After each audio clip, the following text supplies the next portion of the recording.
Hey there, guys. It's Nick, the ASMR nerd, and welcome to another episode of Relaxing Reviews. Today, we're taking a look at a mechanical keyboard from a company called Motospeed. And that name might sound familiar to you because I've reviewed a couple of keyboards from Motospeed here on the channel before.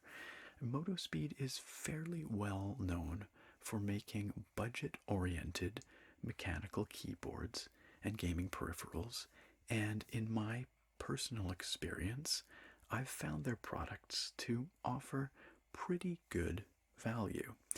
But the budget mechanical keyboard market has become very saturated indeed. It's a very crowded market these days, highly competitive, and many manufacturers are desperately trying to pack as many desirable features into their budget products as possible at as low a price point as possible. And increasingly, they're turning towards the enthusiast mechanical keyboard market to find features that they can put in their budget boards that will help differentiate them, help them stand out from the sea of competitors. Enter the Motospeed CK80 mechanical keyboard. This is a full-size mechanical keyboard, so it's got all the keys that you expect, including the numpad.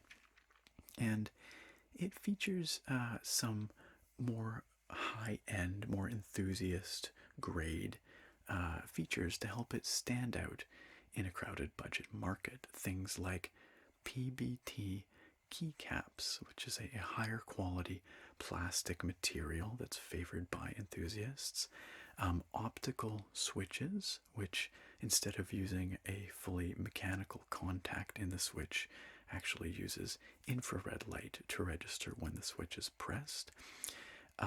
Full RGB backlighting, as well as edge lighting, and a fairly sharp-looking aesthetic that borrows, let's say, liberally from the design of the Drivo Blade Master, which is another mechanical keyboard that I've reviewed here on the channel. You can check that out if you're interested.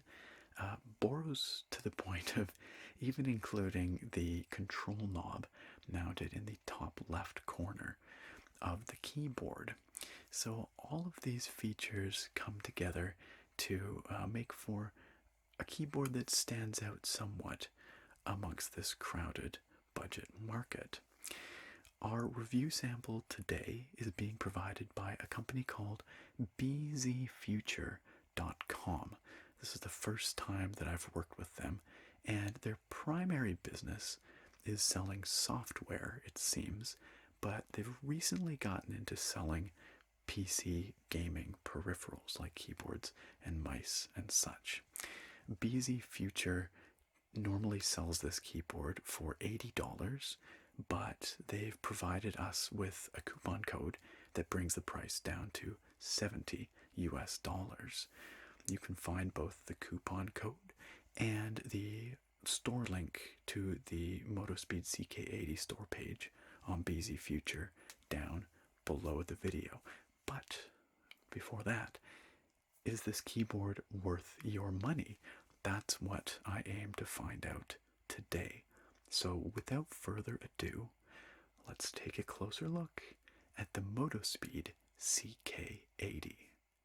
And here we have the Motospeed CK80 in box. And as you can see, Motospeed has changed up their aesthetic at least a little bit. Their older products had this sort of matte black cardboard and then shiny red logo aesthetic going on. Here we have quite a bit more branding, a very flashy picture of the keyboard, more information on the box. Honestly, it looks a bit more like something you would see from, Razer or Drivo even, which is unsurprising given the overall design of the product. And it looks like it's made more for retail, almost, for like sitting on a shelf as opposed to being ordered online. Although as far as I know, these are still primarily sold online. Anyway, it's a big box, and I can't really fit it all in frame here, even if I pull it all the way back here. But you can see this end and that end, and we can see that we have a nice flashy full-size keyboard pictured on the front. Very prominent is the RGB edge lighting. We have our control knob, a la the Drivo Blade Master over here. And then we have this honestly pretty nice looking two-tone set of keycaps. We'll see how they actually look on the board.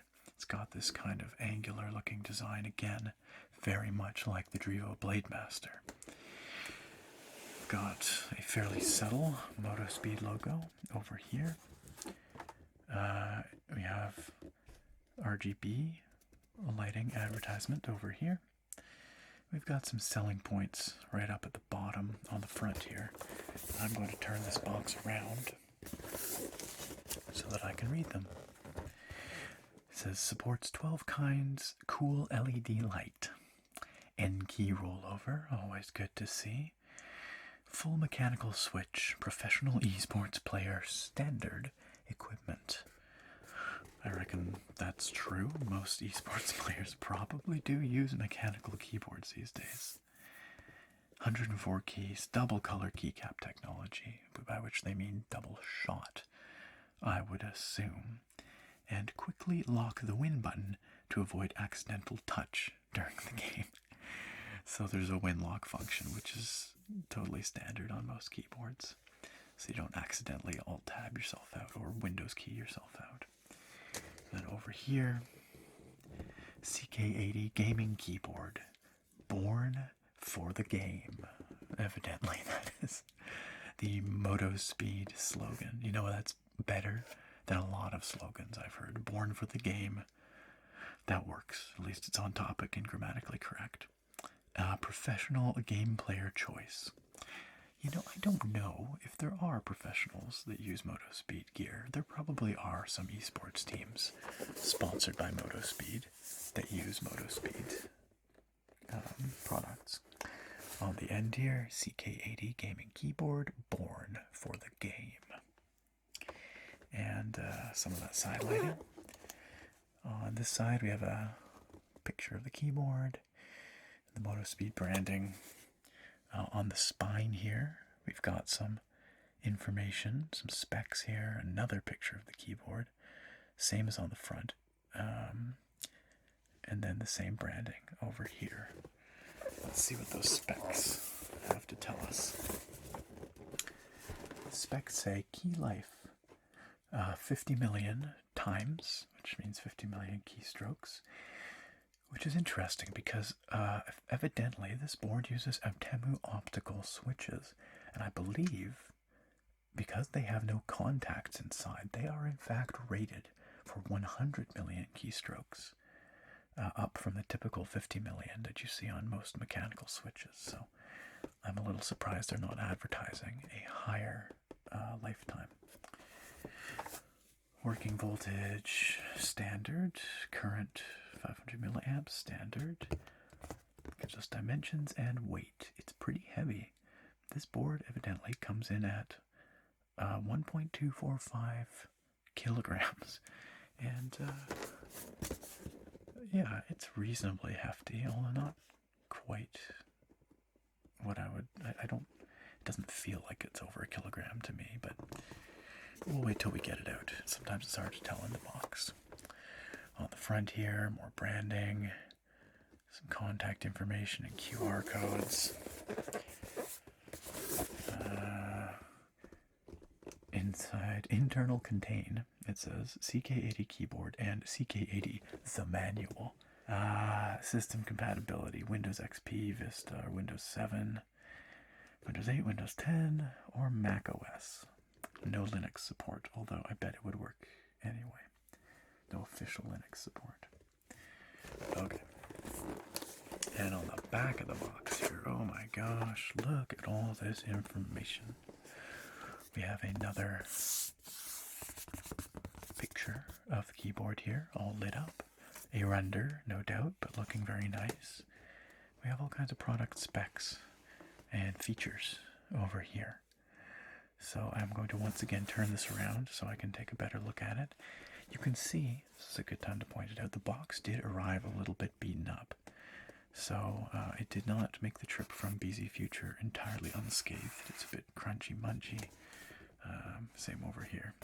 And the front also is a bit worse for wear. We've got a seam down here and some minor damage over here. I think it's all aesthetic damage. I suspect the actual internals are just fine, but we will find out. Okay, what does it tell us here? In English, it tells us exactly the same stuff as said on the front, so that's nothing new. Over here in the pictures, adjustable light and volume using the smart knob. RGB mixed light, this shows the side lighting. A flagship chip. That's supposed to be flagship, I believe, and it uses a chip they call their Zeus Optical chip. Doesn't have that branding anywhere on here, but it does on the website. Ergonomic design, which is to say it's got standard OEM profile keycaps. 50 million times for the switch. Again, I'm surprised they're not advertising the higher standards for the optical switches. Backlight design and key rollover. USB cable. That seems like a really weird marketing point, given that I don't think mainstream keyboards have been sold with PS2 connectors for like at least a decade, probably a decade and a half. It apparently does ship with cherry switches. There is the option here for cherry blue or red, so that would be without the optical switches. In terms of the optical switches, it comes in several flavors of Temu blue, red, brown, or black. I believe this one comes with the brown switches, because that's what I requested, but you know, it doesn't actually say. The box is not checked off, so it's a mystery. We will find out when we open it up, which we are going to do right now. So let's flip this around and let's figure out how to open this thing. Looks like just your standard flap here.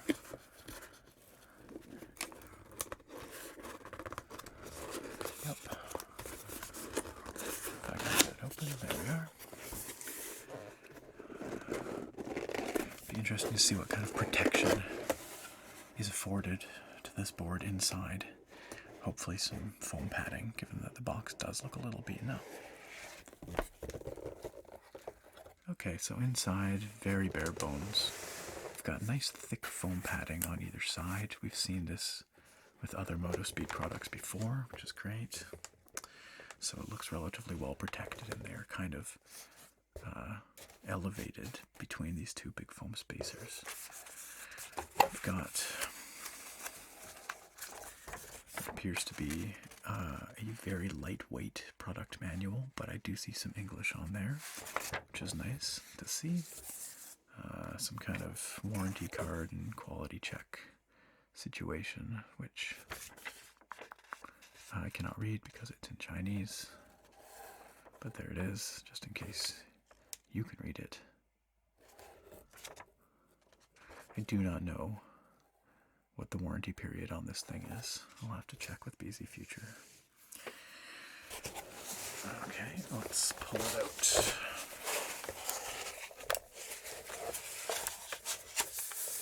Oh, those don't sound like brown switches at all.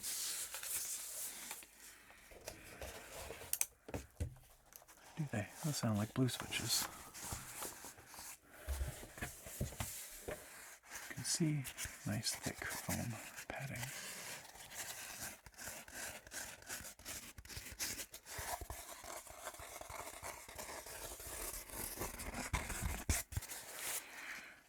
Great deal of protection offered there. Why don't we actually take a real quick peek here? So we've got some information about light effect mode switching sequence. Quite a bit of literature there. In some kind of English. Function description over here. So again, very bare bones, but I think the information we need is there, so that's good to see. And it is in English, which is good to see. Alright, let's take this thing out.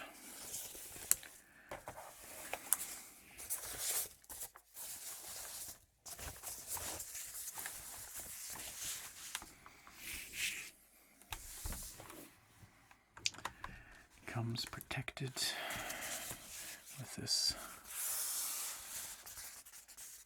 foam bag that we have seen many a time before on Motospeed boards and others.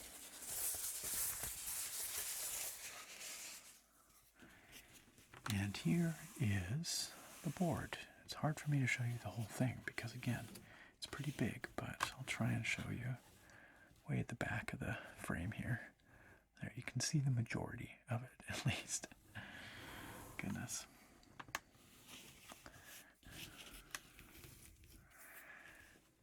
Okay, so first impressions are where I like to start here, and they are pretty favorable. I like the subdued aesthetics of this board. We have a lot of gray going on. We've got a sort of a gunmetal gray chassis. Then we have this slightly warmer gray used for the modifier keys. And then the alphanumerics are in this even darker gray, yet again almost a graphite kind of color. The overwhelming impression here is of a lot of plastic because this entire chassis, as you can hear, is plastic. Yeah. Regrettably, there's no metal in use here. And you can actually hear that, can't you?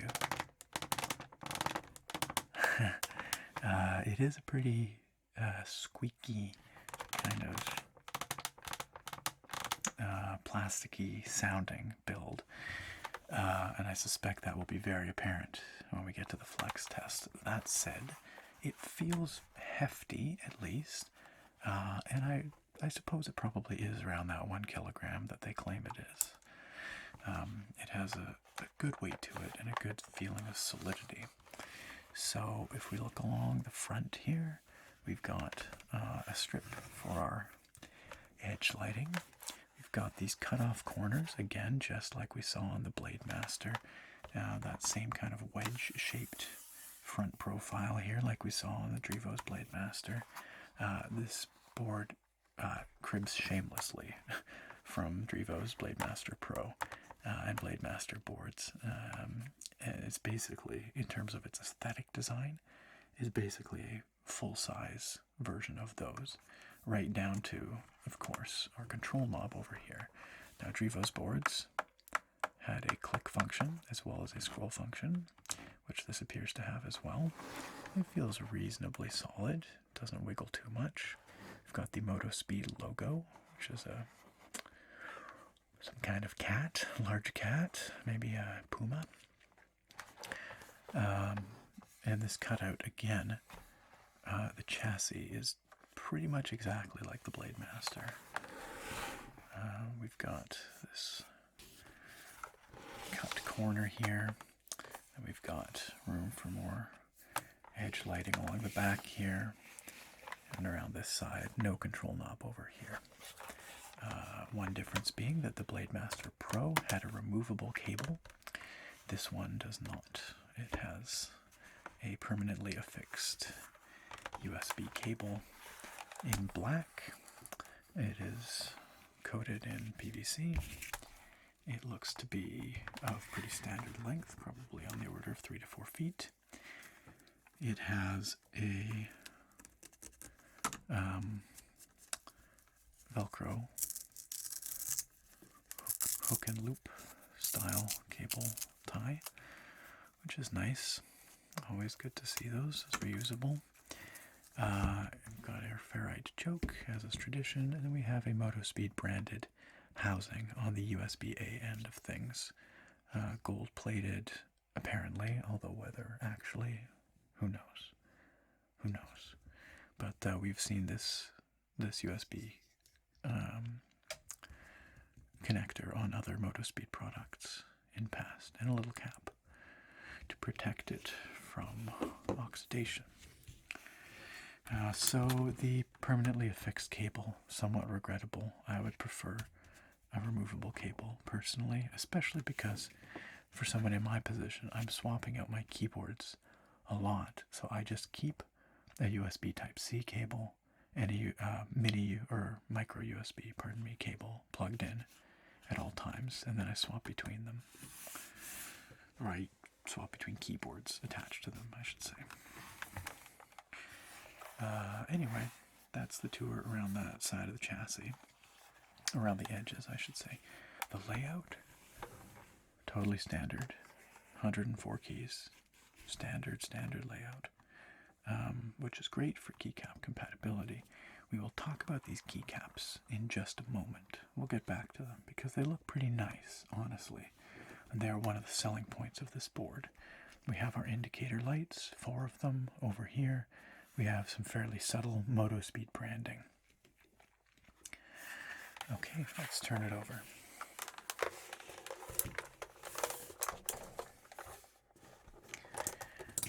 On the back, the gunmetal plastic gives way to just a black ABS, matte in texture.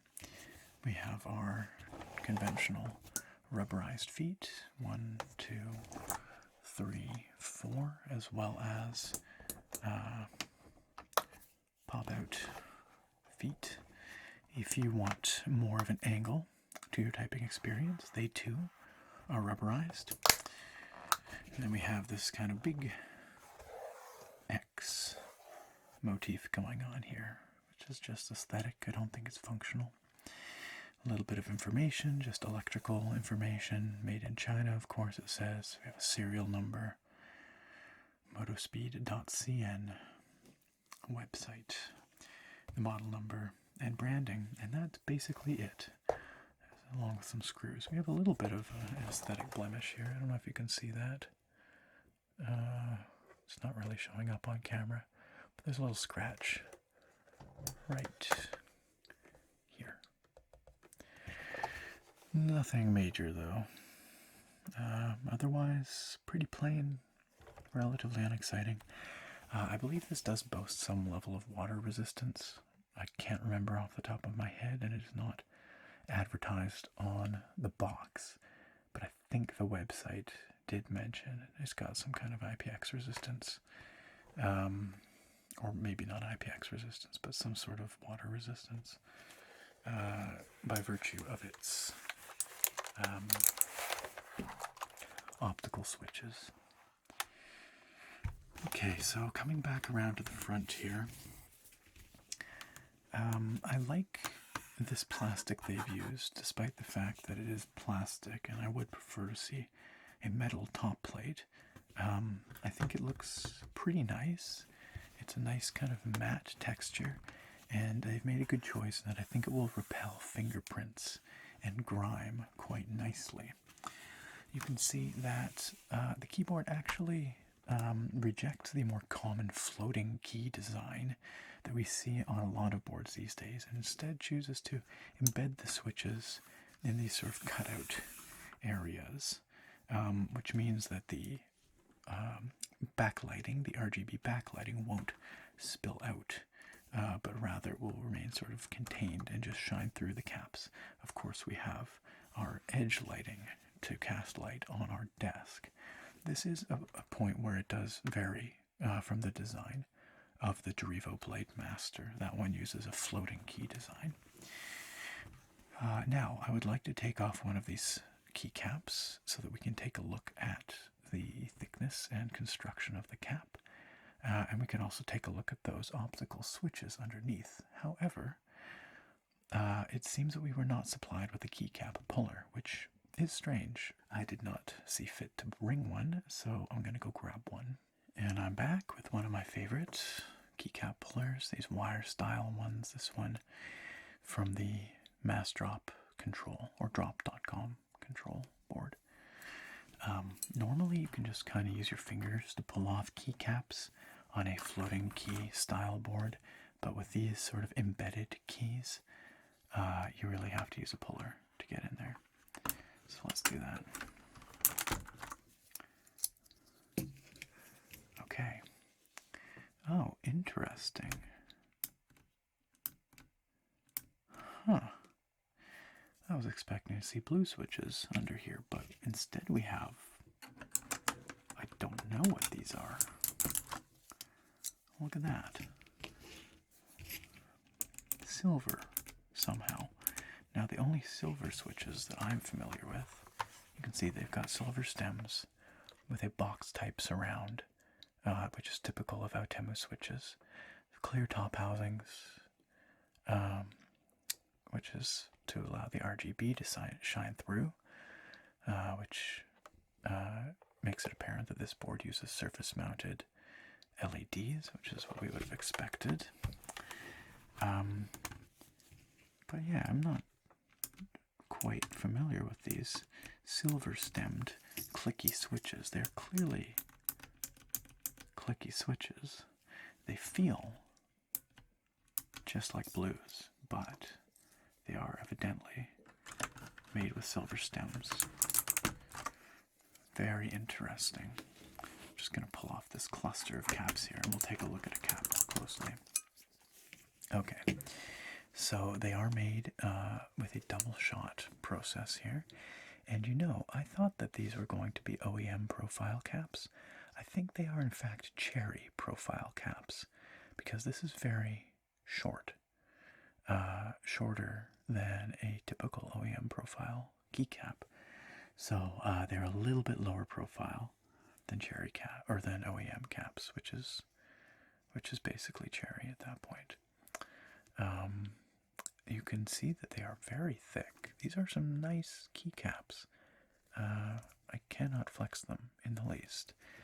They feel very durable, and the legends are double shot, which means they will never fade. Now sometimes double shot legends can look a little on the cheap side. They have a very stencily look about them, and these do appear to suffer from that to some degree. If we look at, for instance, the O here, you can see it's got that sort of stencily look about it, a little bit chunky. But despite that, they do appear to be reasonably sharp. Oh, this is that slightly darker gray, as you can see, for the alphanumerics. And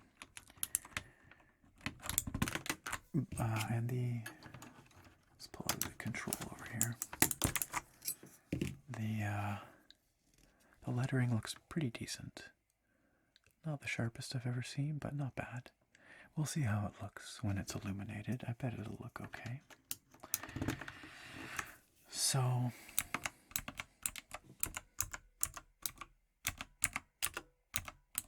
a little bit of audible pinging, but not too bad. I can't tell what the backplate underneath is. Can you? It looks metal to me. I think it's a black metal. Yeah, it looks like a black metal backplate there. And these mystery silver switches, do they in fact say Autemu on them? That's a question.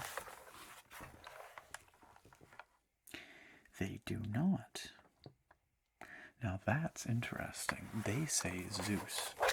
So this does use Zeus optical switches. Now these may be rebranded Autemu switches, but the mystery deepens here because, yeah, we've got these silver stems, and the only silver switches I'm familiar with are linear switches. These are very clearly clicky. Then we've also got the Zeus branding. I'm going to have to find out a little bit more about these switches because everything that I've read says that these should be Autemu switches. Even the box seemed to indicate that, didn't it? It had Autemu and cherry options, not Zeus. So I'm not sure if Zeus are just Motospeed's sort of rebrand of Autemu switches, with custom colored stems or what's going on here. I'm going to look into that a little bit more. But regardless, they look like typical Outemu switches, and they feel like a standard Outemu blue, which is basically a Cherry MX blue. Two things remain here, ladies and gentlemen. Let's see. Oh, I was going to mention these keycaps, they seem to have this layer underneath of translucent white material around the edge, which should let the light shine out a little bit more, and it might result in a fairly pleasing effect, actually. We will have to see. I was also going to mention there are little mold marks on them.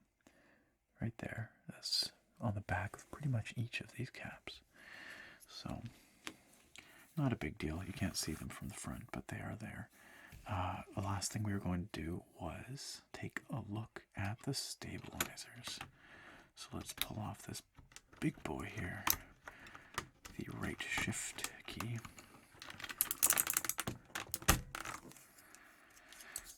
And underneath we have standard Cherry style stabilizers in black, unlubed from the factory, which is unfortunate because that's going to result in a scratchier, rattlier response, but doesn't seem too very bad.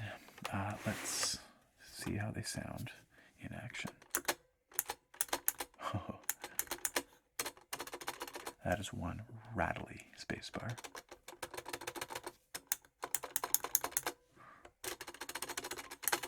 One of the most rattly spacebars I've heard in a while.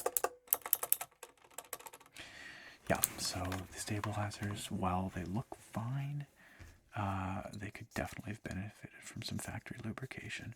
You can see again the mold marks on the back of this shift cap.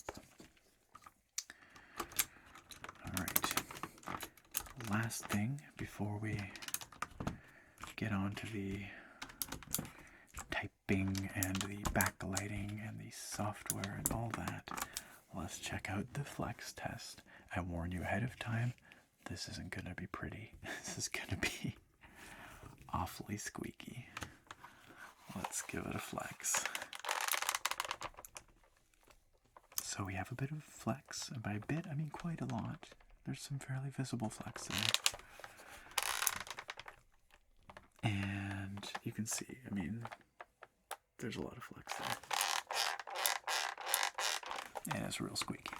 So this board could definitely benefit from some additional stiffness in it. A metal top plate would certainly help with that, add some rigidity, but also would add to the cost. So that is a corner that Motospeed decided to cut with this product. But that's not the end-all be-all, of course. More important than that is the functioning.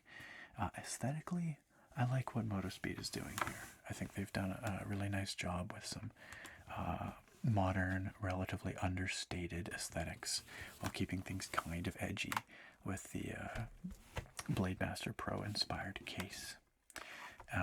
But functionality is of course paramount. So next up we're going to look at the RGB backlighting. We're going to look at the edge lighting. We will then get to the software configurability and of course the typing test before coming back around to wrap it all up with a summary of pros and cons and my final verdict. Let's get to it. And here we have the Motospeed CK80 plugged in and looking fairly nice, I would say. Very quickly, before we get to testing out the lighting and functionality here, I just want to clarify a couple of things. So I took a look on BZFuture on their store page for this keyboard, and I'm pretty sure that I got the version with these Zeus optical switches. Earlier, I believe I said that this board would use Outemu optical switches. I was incorrect. I was confused. It's available with Zeus optical switches, which this board appears to have, or with Outemu switches. I think of the non-optical variety. It's available with Outemu golds, which are evidently very similar to blues, they're clicky, or with Outemu silvers, which I believe are similar to reds, they're linear. The Zeus optical switches are these gray silvery looking stems that I have here, and they are also clearly very clicky and similar to blues. They also appear to be IP68 waterproof rated, which actually means they can survive in up to 1.5 meters of water for up to half an hour, which is a pretty impressive rating. I'm not certain whether that applies to just the switches or to the whole keyboard. That's unclear on the store page for this board. I've reached out to my BZFuture representative. Hopefully I get an answer for them, from them, and if I do, I will let you know in the next segment of the video here. But for now, suffice to say, we are using Zeus optical switches. Very little else about these switches available online. I don't know their actuation force. I don't know their travel distance. I don't know how they operate as an optical switch. What I will say is, in my limited testing so far, they've been nice and accurate.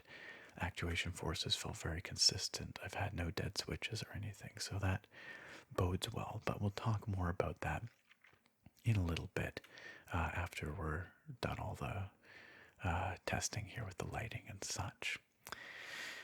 Okay, so what we have here is a nice RGB wave effect. This is the default effect you get when you plug in this keyboard. Now our knob on the right hand side over here, you can't really see it in the darkness, but the control knob by default controls volume with your OS. You can press it so it clicks in like so, and then it controls brightness. Oh, do it again. I actually had it set to brightness there. So it controls brightness in a number of steps, all the way to off. You can see, however, it does not control the side lighting. We'll take a look at that side lighting, the edge lighting, after we've taken a look at the main RGB here. But right now the edge lighting is doing this kind of colored stream effect. I'll move the camera to a better perspective for observing that. But anyway, you can turn off the lighting on the main board using that control wheel, knob, whatever. And you can turn it all the way up. This is max brightness right there. You can see the indicator lights over here. The lock lights will flash when you've hit max brightness. And that appears to be all that the control knob can do, because I was once again mistaken. I don't think there's any software for this board. I do not believe there's a way to configure it. Again, I could be wrong. I've reached out to the BZFuture rep. Hopefully I get an answer back. But I didn't see anything about software on the store page for this keyboard, which means that this control knob is pretty limited in its functionality. It's either volume or brightness, so that's a little bit disappointing. Unlike the control knob on the Blademaster Pro, which had all kinds of configurability options in the Drivo Power Console software. So be aware of that limitation. But all that aside, let's focus on the lighting here. As I said, I think it looks pretty good. The color reproduction seems vivid. The legends look nice and sharp. As I mentioned, there is not much light leaking out of this board because of the surrounds and the sort of embedded nature of the switches and caps. They're sort of sunk into a lowered area on the board. And so we get this very crisp, sharp look without light spilling out. The light you see on the desk is, of course, from the edge lighting. So it's a little bit confusing the way you approach configuring the backlighting here, because this board does not have any secondary legends on its keycaps, so I was going only by what it said in the manual. Now, truth be told, I actually kind of prefer that. I don't like the look of secondary legends cluttering up the keys, so I'm not too sad to see that we don't have them here. It just means you have to memorize the controls. So if we hold down function and go print screen, we can cycle to a variety, or through a variety of different effects. This is the solid color effect. You can, of course, still control the brightness with the control knob there. You can control the color with the function insert and delete. So we can step through 7 preset colors, I believe. We can step back. Now, because there's no software for this board, again, as far as I know at this point, these are actually the only colors you have access to. Now, there is per key backlighting. I will show that to you in a moment. It is configurable on a per key basis. But again, it has to be one of these preset colors. For some people, that won't matter. For others, that will be unacceptable. But it is a limitation of this keyboard. Let's go function print screen again. So we now have some kind of breathing mode, it looks like. Or no, a cycling mode. It's cycling through the colors. That's right. I think they call this neon in the user manual. I believe you can control the speed of this effect with function left and right. So if we want to speed it up a bit, there, that's top speed. It's a bit faster, and you can slow it down with function left. Looks like there's 3 or 4 speed levels available. Let's move on.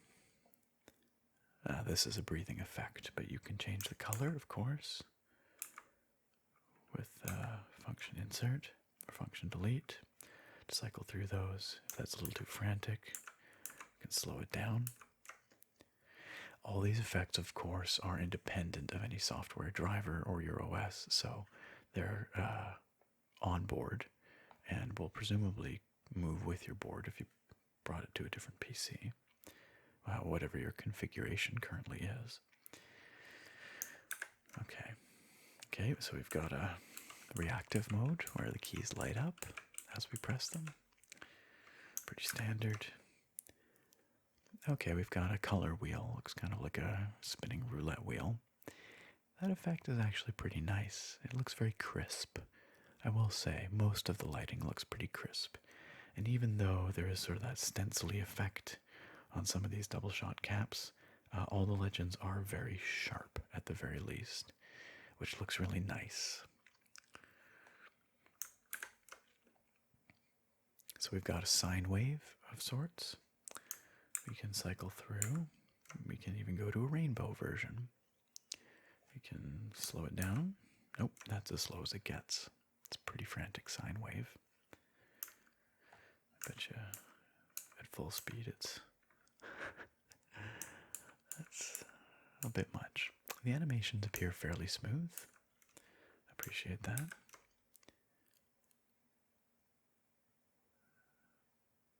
I'm not quite sure. I see, it's coming in from each edge. That's nice. I don't think there's a way to change the direction of these effects, unfortunately, just the speed, which is too bad. I do think, however, I think I read that function end, maybe not on this effect, but on the initial rainbow wave, I believe function end will actually freeze the effect, like pause the effect, basically. We'll get back to that. Oh, so we've got a reactive mode with sort of waves of light shooting out from where we press.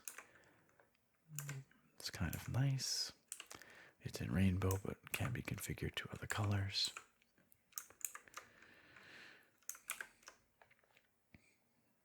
So we've got ripples from the inside out, which is, I guess, the sort of reverse of the outside in that we saw a moment ago.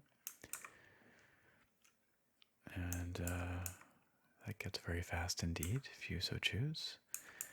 I do wish these would get a bit slower. I just like having more chill lights on my keyboard. Even at the slowest speed, though, it's still pretty hectic. Oh, this is interesting.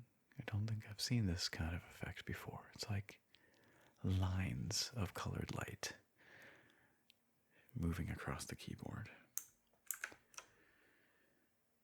Okay, so now we've got colored waves bouncing back and forth.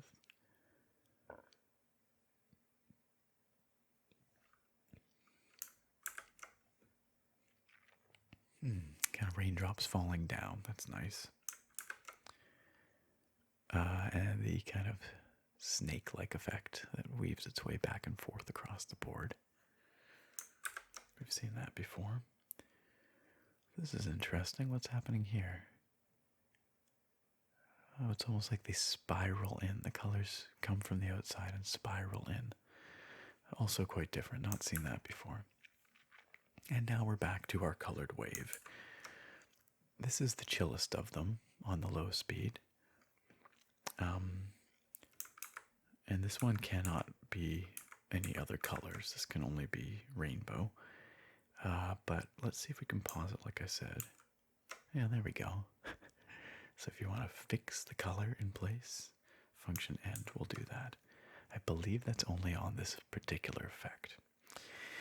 Okay, now I did say that there are other options like for per key configurability. That is true.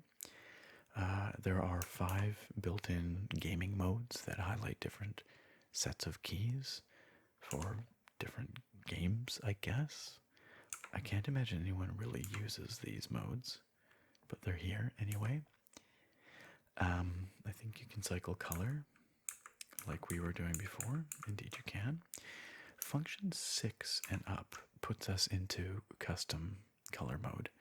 So we go function and then 6 through the equals selects a slot, and then function pause puts us in recording mode.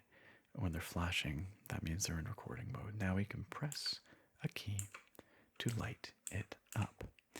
We can press it again to cycle to a different color. You can cycle through all 7 colors that we saw previously, or you can cycle back to off.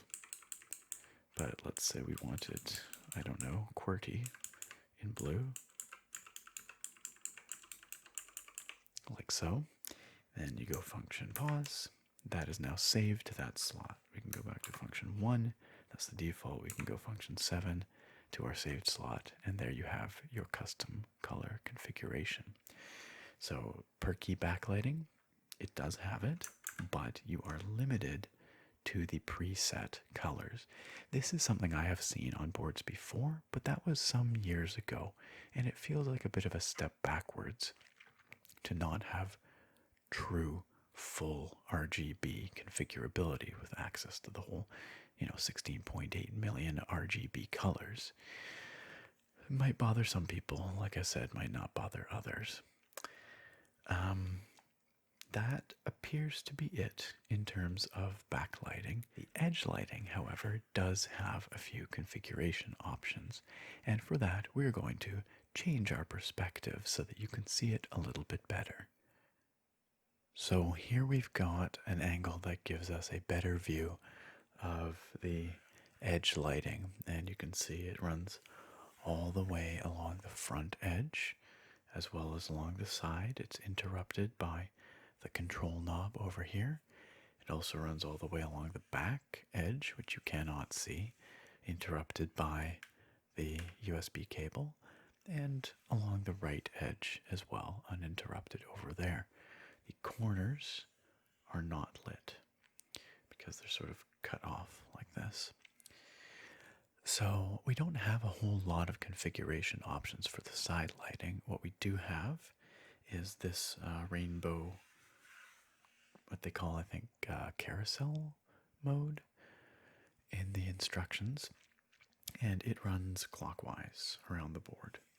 Unfortunately, that is the opposite direction of the RGB wave effect that runs left to right. across the surface of the board here. So we have the RGB going left to right and the side lighting running right to left along the front, although it does run, I suppose, left to right along the back because it kind of rotates around. It's a minor thing, but it bothers me a little bit. If we go function home, we can change to a solid color mode. I believe this one is. And I think we can change the color of this with function page up and page down. Yes, we can. So if we wanted to make the board all one color here, we could do that. Let's go there. So that is doable, and the presets for the edge lighting here are the same as available on the top of the board. So that all makes sense.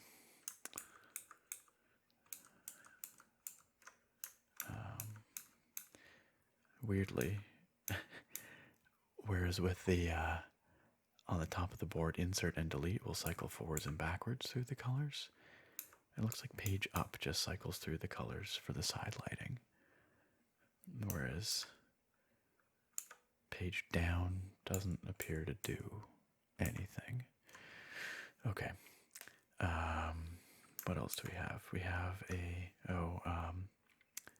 a breathing mode, it looks like, for the side light, which again can be in different colors.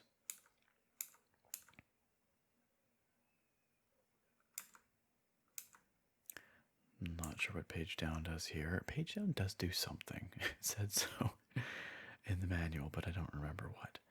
And then I think we've also got a color cycling mode for the edge lighting here, which we also have for the lighting on top.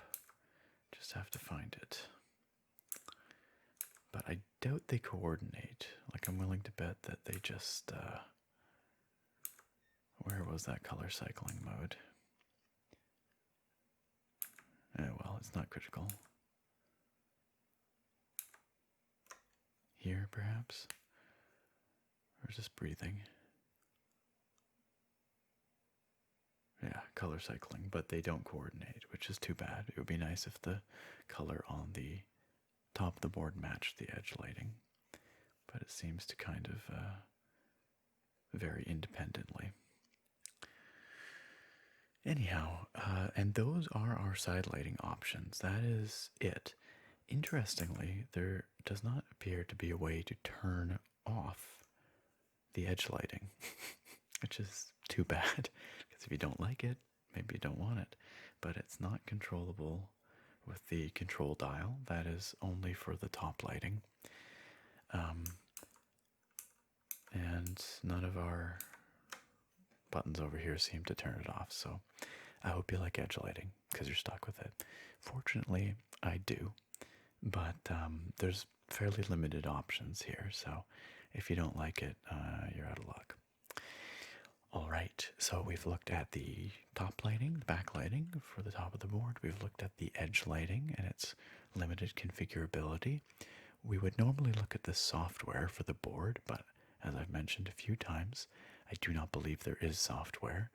If I'm informed otherwise by the sales rep, there will be a software segment here, but if not, we're going to go straight to the typing test, so you'll get to hear these clicky Zeus optical switches in action.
Alright, so we've had a chance to check out the backlighting on this board, the edge lighting on this board, as well as the typing sound and feel on this board. Notably missing was a section about the software for this board. I have some information for you regarding that software. There is, in fact, software for the CK80. It turns out Motospeed actually has an English website, and you can go there and you can find the software to download for this board. Seems like a bit of a no-brainer, but many of these budget-oriented Chinese makes don't actually have an English web presence, and finding the software can be pretty challenging. And I didn't see any information about a software driver on BZFuture on their store page for this board, so I kind of made the assumption there probably wasn't any. But I was able to find it, like I said. I was also able to reach out to my BZFuture contact, and they did in fact send me the software as well. However, I didn't feature it in the video here because although I was able to install it and it seemed like it worked just fine, it didn't actually affect any changes on the keyboard itself. And I tried a variety of different things. I uninstalled it, I reinstalled it, I restarted my computer, unplugged the keyboard, put it in a different USB port. No dice. It didn't seem to make any difference what I did. The software itself looks fine. It's kind of janky, like a lot of these software drivers are. It has sections for remapping all the keys on the board, for configuring the lighting. You have full RGB control, so you can access the full palette of 16.8 million RGB colors and all that good stuff. It even had a section for what I'm pretty sure was side lighting control, although I'm not positive because it was labeled as backlighting, but there was already a section labeled lighting, so I don't know. Suffice it to say that it looked like it had all the features you would expect in this kind of software driver, remapping, light, macro functionality, but it looked a bit janky, and most importantly of all, it didn't work for me.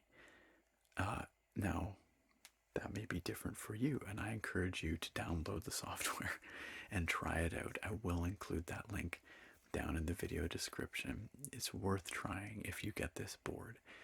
Also worth noting is that the BZFuture representative was kind of tentative when they were sending me this software. They said I can try it out. It might not work for me, is what they said. So maybe this is a known issue. I'm really not sure.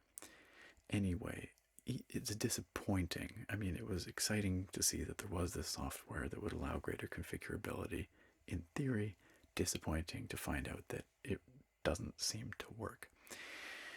That's really all I can say about it. Aside from the fact that I tried it, it didn't want to work. Maybe you'll have better luck, I hope. It was just disappointing to find it and then have it not work. The other thing I'd like to clarify before we get to our summary here is regarding the Zeus optical switches. There is a dearth of information available on the internet about them. You could hear in that typing test there that they are very clicky switches, and indeed they feel an awful lot like a Cherry MX Blue or an Outemu Blue, perhaps even more closely. And I suspect that they actually use the mechanism of an Outemu Blue, the click slider mechanism, that has been repurposed into an optical switch. That would be my guess, because the actuation force feels very, very similar, and the click sounds nearly identical. I did get a spec sheet on the switch from my BZFuture representative. I will provide that to you here so you can take a look at it for a moment. We can see that they have a 3.9 millimeter travel distance, which is pretty typical for these kinds of switches. You can see that the actuation force is rated at 150 gram force, which seems very, very high. A typical blue switch is a 50-gram switch, so I don't know if that's just a typo or if I'm misinterpreting the GF as gram force when really it's something else. I'm not quite sure, but I would say just from feel that these are much closer to the 50 grams of a typical blue switch. We can also see that these switches are rated for 100 million operations, 100 million keystrokes, which is contrary to what it actually said on the packaging, which cited 50 million. But I think maybe the packaging was referring to the non-optical Outemu switches that you can get this board with, the Outemu silvers and the Outemu golds, which, being conventional mechanical switches, are rated for 50 million strokes.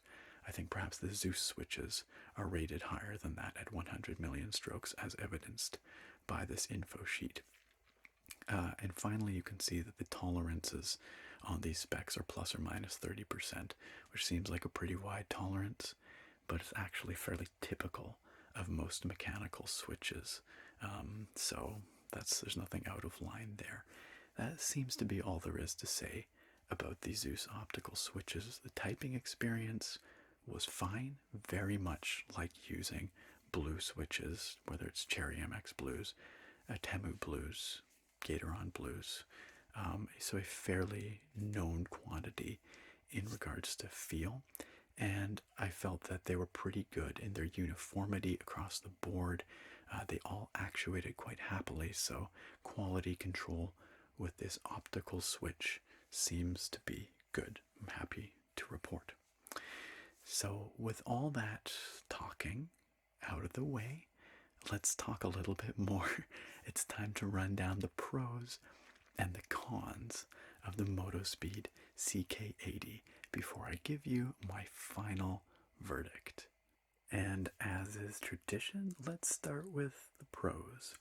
First thing I really like about the CK80 is its sharp aesthetics. This board looks really good. It's a bit gamery and a bit edgy, but overall isn't too far in that direction. It doesn't, look too tacky or anything. It walks that line nicely. And as I mentioned several times over the course of the review, it does borrow very liberally from the design of the Drivo Blademaster Pro and Blademaster TE keyboards. It just kind of takes that design and extends it to a full-size board. But it is just different enough that I think it manages to have its own aesthetic, especially paired with the keycaps, which have their own kind of uniquely low profile. I think it's a cherry profile, but it seems almost a little lower than that. Either way, it looks pretty nice, very sharp. Speaking of those keycaps, their pro of this board is those high quality PBT keycaps. They're nice and thick. They have a very interesting design where right around the base there's a little bit of translucent plastic that allows the RGB lighting to shine through there. You only really notice it when you're looking at it at a low angle, but it's an interesting and unique aesthetic that I've not seen used in this way elsewhere. And overall, they feel really nice to type on. They're very solid. They have the characteristics you would expect of a PBT keycap. They certainly feel very high quality. Another pro of this board is the lovely edge lighting that we see. It's very sharp and well defined. It casts a nice light out on your tabletop or desktop, and it's configurable to a certain extent using hardware controls on the board. I think it's a nice implementation of edge lighting that looks really good when paired with these keycaps and the RGB backlighting. And finally, I have to call out the IP68 waterproof rating of this board. I can't actually recall if I've mentioned that elsewhere in this review, but thanks to the optical switches, this whole board is IP68 rated. What does that mean, you ask? Well, officially, it means that the whole board can be submersed in up to 1.5 meters of water for up to half an hour and survive unscathed. That's the official IP8 waterproof rating. The marketing material for this particular board, provided to me by BZFuture, actually claims that it can survive for 2 to 3 days immersed in water, although it doesn't specify to what depth, and 2 to 3 days is a pretty wide window. Either way, suffice it to say, you can probably dunk this keyboard in water and it'll come out just fine. You could probably spill a drink in it and it would be fine. You could probably take it into a pool and it would probably be fine. I wouldn't try any of those things if you don't have to, but it's a nice little bonus to have that water resistance and that peace of mind that if something were to happen, your keyboard investment would probably be safe. Over here on the cons side of things, I have a few points to bring up. The first thing that disappointed me a bit about the CK80 was its creaky plastic construction. You heard it in the unboxing when we did that flex test there. There's a lot of creaky squeakiness going on with the chassis of this keyboard, and it definitely did flex in the flex tests. Now, to its credit, when you're typing on it, you don't really notice that. It sits quite solidly on the top of the desk. It has a nice weight to it. There's really no pinging or anything going on when you're typing, or very minimal. So the quality of the chassis in that respect was not reflected in the usage experience, but nonetheless, it does feel a bit more plasticky than I would like for a keyboard at this price point, and you have to admit, it was awfully creaky. In a similar vein, I was somewhat disappointed by the exceptionally rattly stabilizers on this board. These might be the rattliest stabilizers I've encountered in quite a while, and I tell you, like 50% of the typing feel of a board comes from the quality of the stabilizers and the feel when you're using the space bar, because you use the space bar a lot in typing and in gaming, and a rattly space bar just doesn't feel good. So something to control that rattle, whether it's different stabilizers or a factory lubrication job on the stabilizers, would go a long way to improving the typing feel on this keyboard. Another disappointment I encountered was the software. As I explained initially, I wasn't sure if there was software. Turns out there is, and I was happy about that. And then I had my hopes dashed when I couldn't get it working. Or rather, it works. I could install it. It all operates quite happily. But it didn't seem to make any changes to my keyboard when I accepted my edits and changes. I don't know if I'm just thick and I was missing something with the software, or if the keyboard has to be in some mode to use the software controls or configuration rather than the onboard configuration. It is possible that I missed something. But regardless, it was disappointing that I couldn't get it to work. It was disappointing that it wasn't advertised up front as having the software. And to be quite frank, the software itself was not exceptional. It was janky in the way many of these software drivers for budget keyboards are. So overall, the software situation was a disappointment. And the final con I'm going to list here is that the control knob can't be programmed. I didn't see anywhere to change the function of that control knob in the software. Not that the software worked, nor was there any way to change it in hardware on the board. So it's got pretty limited functionality. It's kind of gimmicky. Either it controls the volume or it controls the brightness of the board. And in that respect, it's no different than a typical volume roller or dial that you might find on any other board. It's just the positioning of it that makes it look a little bit edgier and more fashionable, I suppose. But we've seen the control knob like that implemented much better on other keyboards, so I couldn't help but come away feeling a little bit disappointed by the limited functionality of the control knob. So what then is my final verdict on the Motospeed CK80? Well, this is a more or less budget-oriented mechanical keyboard with a handful of enthusiast-grade frills that help it stand out amongst a very competitive budget market segment. The RGB backlighting looks good and sharp, although that's a pretty standard feature on almost every budget board these days, so RGB backlighting alone isn't going to do the trick. Fortunately, the CK80 has a few other tricks up its sleeve in the form of very nice, high-quality PBT keycaps, some very sharp-looking edge lighting, which you don't see on most budget boards, and some optical switches, which feel pretty good if you like a clicky switch. They seem to work very well, and they confer IP68 waterproof rating to the board, which is a handy trick. Unfortunately, aside from the nice keycaps, the build quality leaves something to be desired, with a very creaky, plasticky chassis and fairly rattly stabilizers. The control knob in the top left corner, while it is pleasing to use, it feels good to interact with, nice and tactile, it's actually fairly limited in its use because it can't be rebound or reprogrammed for anything. All it can do is control system volume or control the brightness of the backlight on the keyboard. And the software situation is unfortunately a wash. There's really nothing to talk about there because I couldn't get the software working properly for configuring the board. Now, maybe you'll have more luck than me with it, but even if you do, it doesn't look like exceptional software. It looks pretty par for the course for this kind of budget board.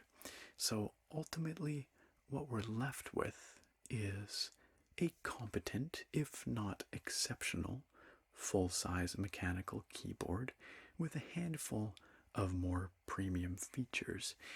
And at the $80 price point that BZFuture usually has it at, I don't think it's bad value per se, but there are lots of competing products that make very compelling cases for themselves.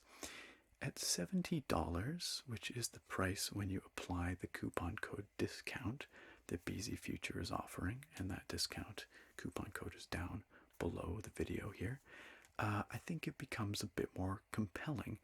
And if you're in the market for a full-size keyboard and you're a budget-conscious buyer, and the features offered by the CK80 are what you're looking for, some nice PBT keycaps, the edge lighting, these kinds of things, then I think it's recommendable if those are the kinds of things that you're looking for. And that, my friends, brings us to the end of another relaxing review. Special thanks, of course, to BZFuture for providing the review sample that we looked at here today. And as I mentioned at the beginning of the video, BZFuture is primarily, it seems, a software sales website. And if you want to check out the software they're offering, there is a link down below in the video description as well. And they asked me to share with you that if you purchase certain software, I think some antivirus and things, they're throwing in a free Windows 10 CD key to go along with it, which seems like a pretty good promo to me. So you can check that out anyway down at the link in the video description and maybe get some good value out of that. And of course, the link to the keyboard and the coupon code to get it for $70 is also down below the video. Special thanks as well to all of you for watching today. I hope that you found this informative. I hope that you found it relaxing. And I look very forward to having you back here next time for another episode of Relaxing Reviews. Bye for now, guys.